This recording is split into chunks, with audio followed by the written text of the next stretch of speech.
Assalamualaikum. Welcome to my YouTube channel Dr. MD.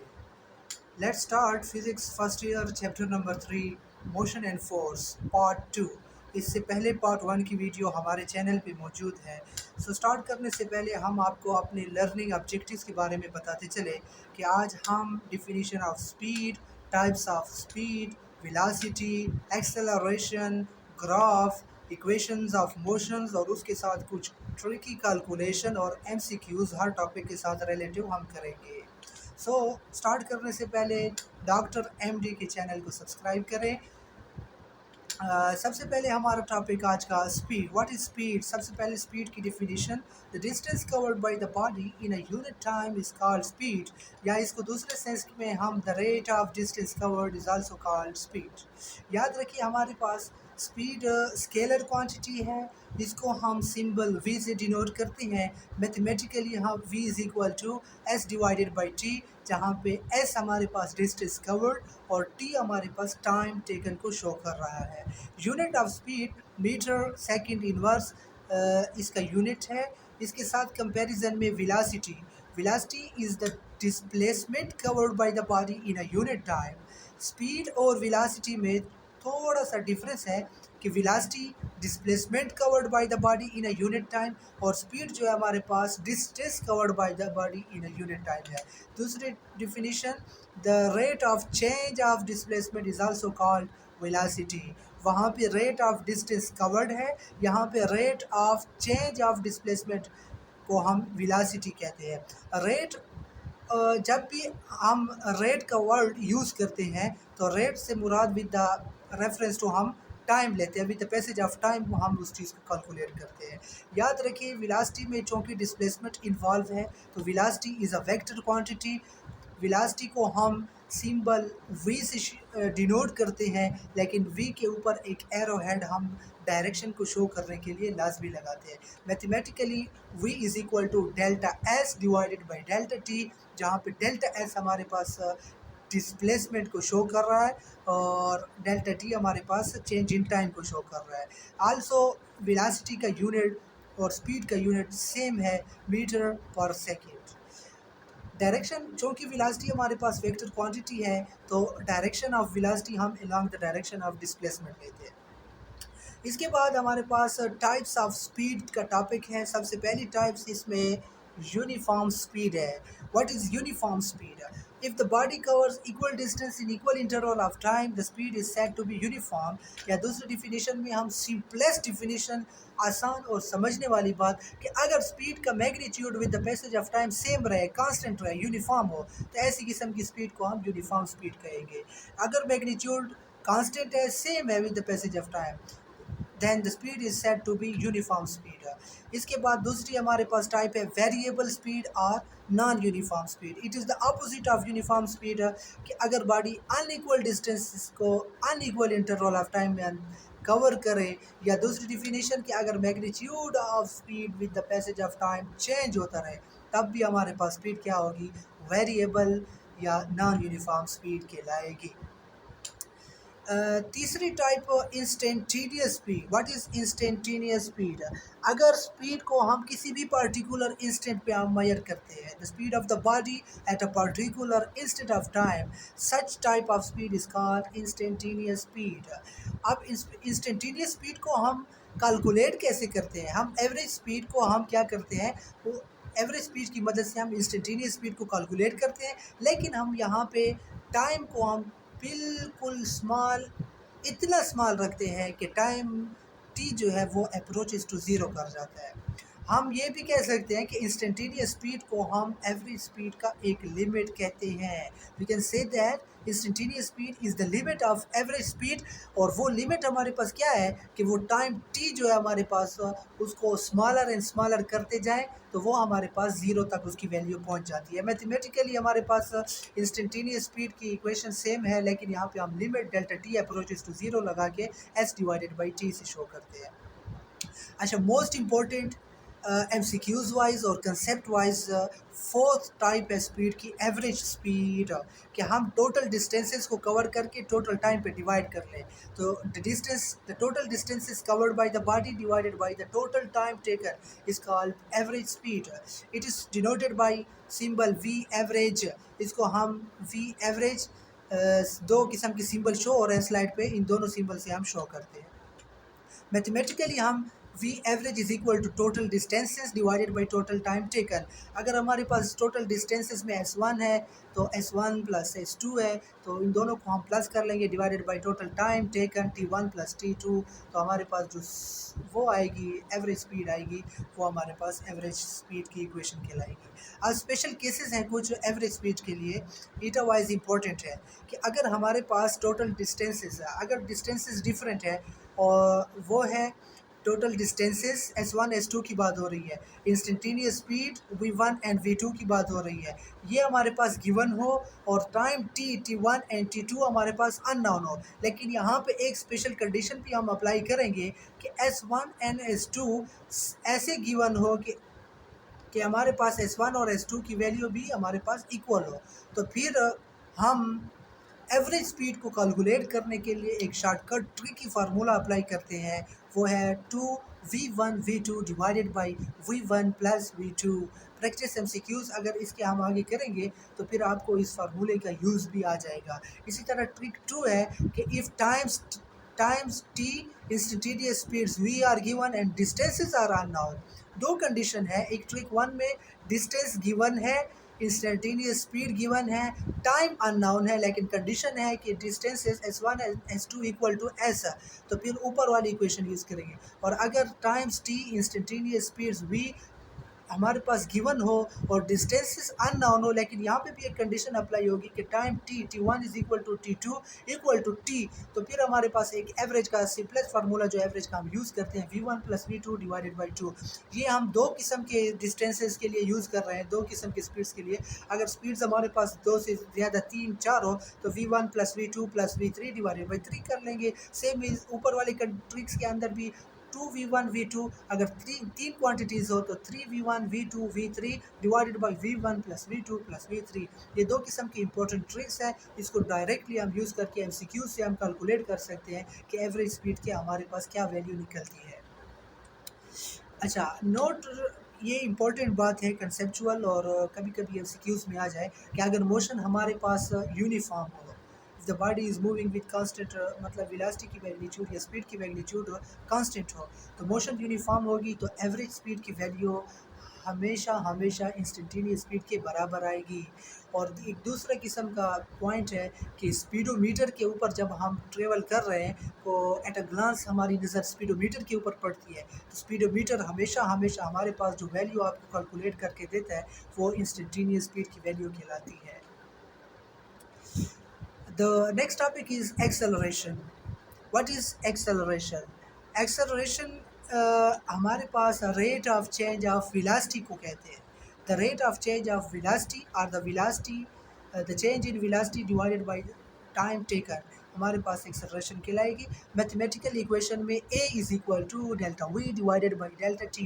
a के ऊपर हम एरो हेड लगाते हैं जो कि स्लाइड में शो नहीं हुआ, लेकिन आप याद रखें कि a के ऊपर भी एरो हेड है और वेलोसिटी v के ऊपर भी एरो हेड मौजूद है। Unit of acceleration SI unit metre per second square. Also हमारे पास Newton second law of motion से F is equal to ma से अगर हम कैलकुलेट करें तो एक्सेलरेशन का इंपॉर्टेंट यूनिट यहाँ से कभी कभी MCQs में आता है न्यूटन पर kg। ये भी हमारे पास जो कि इसमें चेंज ऑफ वेलोसिटी है, so it is also a vector quantity. इसकी डायरेक्शन हम in along the direction of velocity में लेते हैं। एक्सेलरेशन अगर किसी भी पार्टिकुलर इंस्टेंट पे कैलकुलेट करें तो वो हमारे पास इंस्टेंटेनियस एक्सेलरेशन कहलाएगी। अगर velocity of the body increases करती है with the passage of time तो एक्सेलरेशन को पॉजिटिव लेंगे, और अगर वेलोसिटी हमारे पास डिक्रीज करती है with the passage of time तो एक्सेलरेशन को हम नेगेटिव लेंगे, और नेगेटिव एक्सेलरेशन को हम रिटार्डेशन और डिसेलरेशन भी कहते हैं। अगर वेलोसिटी में change with the passage of time equal amount में चेंज आ रहा है तो फिर इस एक्सेलरेशन को हम यूनिफॉर्म कहेंगे। लेकिन याद रखिए, अगर वेलोसिटी का मैग्नीट्यूड हमारे पास कांस्टेंट है तो वेलोसिटी में चेंज ज़ीरो है, और वेलोसिटी में चेंज जब भी ज़ीरो होगा तो एक्सेलरेशन भी ज़ीरो होगी।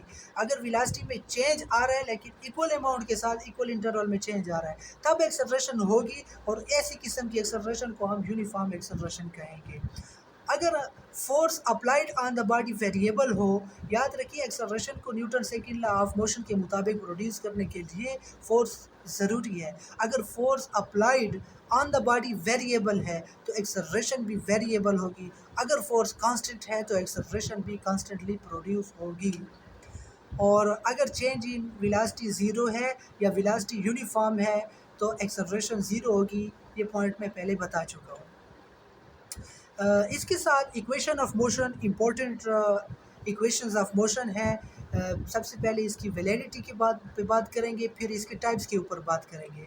वैलिडिटी में याद रखिए कि equations of motions are only valid for constant और यूनिफॉर्म एक्सेलरेशन। अगर एक्सेलरेशन वेरिएबल है तो इक्वेशन ऑफ मोशंस फेल हो जाते हैं। इनर्शियल फ्रेम ऑफ रेफरेंस के अंदर ही हम इन इक्वेशंस को अप्लाई कर सकते हैं, और स्ट्रेट या लीनियर मोशन के अंदर ही ये इक्वेशन वैलिड है। टाइप्स बेसिकली हमारे पास तीन है, first, second and third. V F is equal to we I plus A t, first equation of motion.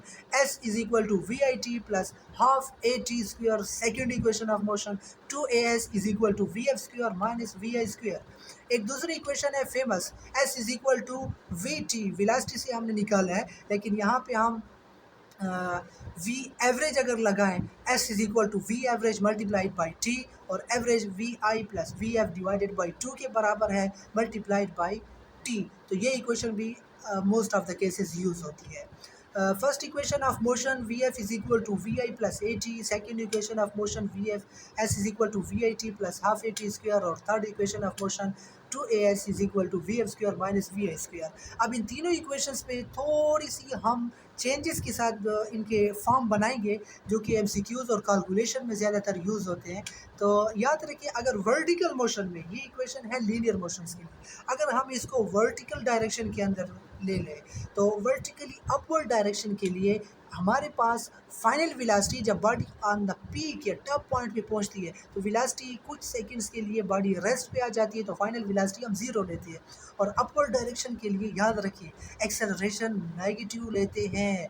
Bye convention upward direction के लिए acceleration due to gravity is taken as negative. So putting the values, we calculate vi is equal to gt at the last number, vf is equal to 0 and acceleration is taken as negative minus g। तो जब equation को हम क्या करते हैं, calculate करते हैं, तो final result V I is equal to ji T, या यहाँ से हम time is equal to initial velocity divided by G लेते हैं। अगर टोटल टाइम ले ले, एक बार ऊपर अपवर्ड जाती है फिर नीचे आएगी, तो टोटल टाइम ऑफ जर्नी को हम 2 से मल्टीप्लाइड करके total time is equal to t plus t is equal to t. For vertically downward motion vi is equal to 0 and acceleration is equal to by convention positive g. So the last formulated form of equation is vf is equal to gt. Second inversion of motion same is the case, हम तीनों में apply करेंगे। Vertically upward direction के लिए h हम height को calculate करेंगे, तो s is equal to h, acceleration is taken as negative, so h is equal to we I t minus half g t square. और वर्टिकली डाउनवर्ड मोशन के लिए s is equal to h, acceleration is positive, initial velocity is taken as zero, because ऊपर से जब body नीचे downward move करती है तो जो फाइनल वेलोसिटी पहले टॉप पोजीशन पे ज़ीरो हुई थी, जब हम डाउनवर्ड वो करेंगे तो उस फाइनल वेलोसिटी को हम इनिशियल लेंगे, तो इनिशियल वेलोसिटी इस कंडीशन में ज़ीरो हो जाएगी। तो formulated equation at the last h is equal to half g t square. और यहाँ से टाइम की इक्वेशन भी हम एमसीक्यूज़ के लिए निकाल सकते हैं, t is equal to half under the root 2h divided by g। Third equation पे अपवर्ड डायरेक्शन के लिए 2gh is equal to we I square हमारे पास आएगी, और डाउनवर्ड डायरेक्शन के लिए 2gh is equal to we F आएगी, वी एफ स्क्वायर आएगी, sorry 2gh is equal to V F square. Okay, ETEA और एम डी कैट के ट्रिक्स के लिए मैंने आप लोगों को कुछ पॉइंट्स कैलकुलेट करके समराइज करके दिए हैं। सबसे पहले अगर हम horizontal motion starting from rest, तो हमारे पास इसके लिए डिस्टेंस कवर्ड अगर एमसीक्यूज में आ जाए आफ्टर अप्लाइंग ब्रेक्स तो ये इक्वेशन यूज़ होगी 2as is equal to V F square, क्योंकि जब बॉडी स्टार्टिंग फ्रॉम रेस्ट तो इनिशियल वेलोसिटी को हम ज़ीरो लेते हैं। तो for horizontal motion starting from rest distance covered is calculated from third equation of motion. दूसरा point, distance covered by the falling body after time t is equal to 1 second और 2 second और 3 second. अगर हम time calculate करें falling body के लिए, distance calculate करें, time हमारे पास दिया हो कि 1 सेकेंड 2 सेकेंड या 3 सेकेंड्स के लिए, तो हमारे पास h is equal to half g t square के फार्मूले से हम कैलकुलेट कर सकते हैं। Speed of the falling body after certain times, तो स्पीड को हम v F is equal to ji t से कैलकुलेट करेंगे first equation of motion use करके। ये मोस्ट इंपॉर्टेंट एमसीक्यूज़ है, कैलकुलेशन के लिए ट्रिक्स भी है कि distance covered by the falling body after nth second और nth इंटरवल। मिसाल के तौर पर हम फर्स्ट सेकेंड के अंदर डिस्टेंस को कैलकुलेट करते हैं फॉलिंग बॉडी का, सेकेंड के अंदर कैलकुलेट करते हैं या तीसरे सेकेंड के अंदर कैलकुलेट करते हैं, तो उसके लिए formula SN is equal to we I plus g by two multiplied by 2n-1। ये ट्रिकी फार्मूला है, इसको अपने साथ नोट कर ले। ईटा, एमडी कैट और हर किस्म के उसके एग्ज़ाम के अंदर ये फार्मूला यूज़ होता है। इसमें इनिशियल वेलोसिटी फॉलिंग बॉडी के लिए अगर ज़ीरो ले लें तो S N is equal to g by two multiplied by 2n-1 के फार्मूले से कैलकुलेट कर सकते हैं। हॉरिजॉन्टल मोशन, यहाँ पे ये याद रखें कि n is equal to interval of time को शो कर रहा है, distance is to be measured. जिस इंटरवल ऑफ टाइम में हम डिस्टेंस मेजर करना चाहते हैं, मतलब तीसरे सेकंड में अगर मेजर करना चाहते हैं तो n की वैल्यू हम 3 लेंगे, तो यहाँ पे डिस्टेंस कवर्ड की वैल्यू भी आ जाएगी। हॉरिजॉन्टल मोशन की मैं बात कर रहा था, अगर हॉरिजॉन्टल मोशन है तो g को हम एक्सेलरेशन a से रिप्लेस करेंगे, बाकी फार्मूले की जो इक्वेशन की जो फॉर्म है वो सेम रहेगी। अच्छा, लास्ट टॉपिक है हमारे पास ग्राफ। What is graph? ये फिगर शो हो रही है, इसमें एक लाइन है, कर्व किस्म की लाइन है। यहाँ पे वाई एक्सिस के ऊपर रन्स को शो किया हुआ है और एक्स एक्सिस के ऊपर ओवर्स को शो किया हुआ है। तो इन दोनों के दरमियान रिलेशनशिप को एक लाइन शो कर रही है। इस किस्म की लाइन को, जो दो फिजिकल क्वांटिटी में इस कंडीशन में रन्स और ओवर्स हैं, इनके दरमियान रिलेशनशिप को शो कर रही है, तो इस ऐसी किस्म की लाइन को हम सिंपली ग्राफ कहते हैं। सो आसान किस्म की डिफिनीशन है कि the line which shows relationship between any two physical quantities is called graph. अच्छा, याद रखिए, ग्राफ स्ट्रेट भी हो सकता है, कर्व भी हो सकता है, डिपेंड अपॉन कंडीशंस। इस ये फिगर के अंदर हमारे पास ग्राफ कर्व्ड है, सेम इन द केस हम आगे जाएंगे एग्जांपल में शो करेंगे ग्राफ स्ट्रेट लाइन भी हो सकता है।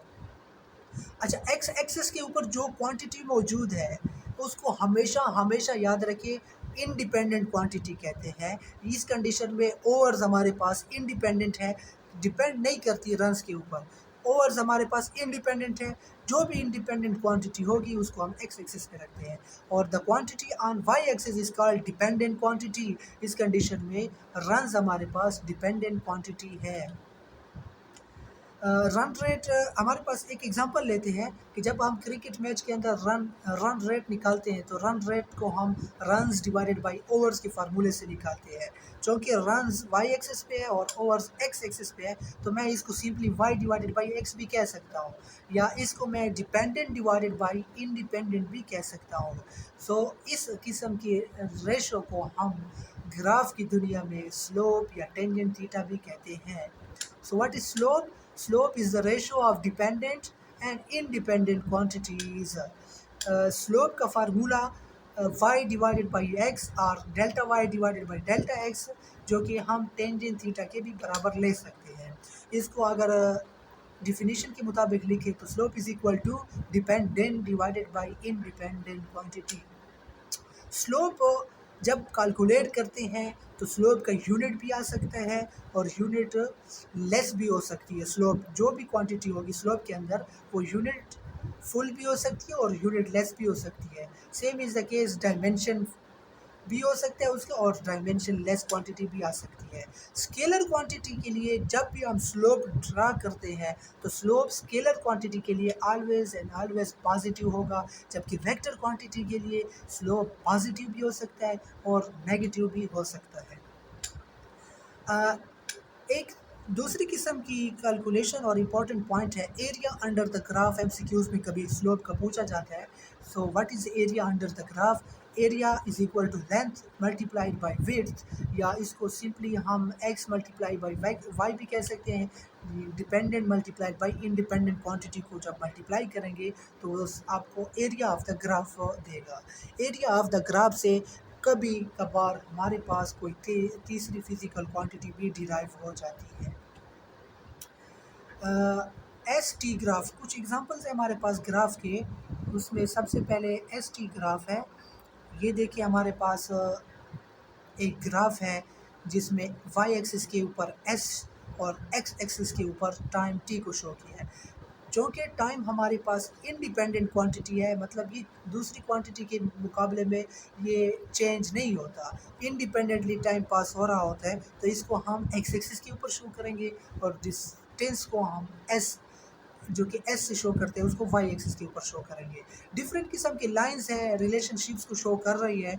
इसमें हम कैलकुलेट करेंगे या डिफाइन करेंगे कि ये जो टैग लगे हुए 1 2 3 4 5 6 7 किस्म की लाइंस हैं, ये किन क्वांटिटीज़ को शो कर रही है। सो ये पॉइंट नंबर 1 जो कि ग्राफ है हमारे पास, जो कि स्ट्रेट जा रहा है, ये यूनिफॉर्म स्पीड को शो कर रहा है। और ये जो नंबर 2 है, नंबर 2 लाइन जो है ये एक्सेलरेटिंग बॉडी को शो कर रही है। नंबर 3 लाइन जो है वो डीसेलरेटिंग बॉडी को, और नंबर 4 और नंबर 1 ये सेम ही है, लेकिन इसमें इनिशियल पॉइंट को हमने तो ऊपर लिख लिया, बाकी उसमें जो रिलेशनशिप है वो सेम इंक्रीज हो रहा है, डिस्टेंस के टाइम के साथ साथ डिस्टेंस भी इंक्रीज हो रहा है। तो सेम इज़ द केस, ये यूनिफॉर्म स्पीड को शो कर रही है। ये मोस्ट इंपॉर्टेंट पॉइंट है नंबर 5 लाइन जो है। नंबर 5 लाइन में जो कि डिस्टेंस की लाइन जो है हमारे पास डिस्टेंस एक्सिस के साथ परपेंडिकुलर है, इसका मतलब डिस्टेंस इंक्रीज या डिक्रीज नहीं हो रहा। जब डिस्टेंस इंक्रीज या डिक्रीज नहीं हो रहा, ओनली टाइम इंक्रीज हो रहा है, तो हम कह सकते हैं कि बॉडी रेस्ट पोजीशन पे है या स्टैंडिंग पोजीशन पे है। नंबर 6 लाइन में सेम नंबर 3 की तरह डिसेलरेटिंग बॉडी को शो कर रही है, और नंबर 7, नंबर 1 एंड नंबर 4 हमारे पास यूनिफॉर्म स्पीड को शो कर रही है। What is graph of this ST? Uh, what is the slope of this ST graph? तो slope is equal to y by x, s divided by t, वो हमें speed को show कर रहा है। और स्पीड जो कि स्केलर क्वांटिटी है, तो स्लोप हमेशा हमेशा पॉजिटिव ही आएगा। What is area? Area under the graph length multiply by width, तो हमारे पास at the last S T आएगा। ये दूसरी किस्म का एग्जांपल है ग्राफ का। इसमें फिर 3 किस्म के ग्राफ शो हुए हैं। एक ही ग्राफ के अंदर 3 किस्म के ग्राफ या कंडीशन शो हुए हैं। पहली condition same is the case, ऊपर ग्राफ के अंदर जो पॉइंट 1 शो कर रही है यूनिफॉर्म स्पीड को शो कर रही है। दूसरी कंडीशन के ऊपर जो पॉइंट 5 को ऊपर शो कर रही थी, अभी वही रेस्टिंग बॉडी को शो कर रही है। और at the last decelerating body को शो किया गया है। Thank you very much. Subscribe to my YouTube channel. अस्सलाम वालेकुम।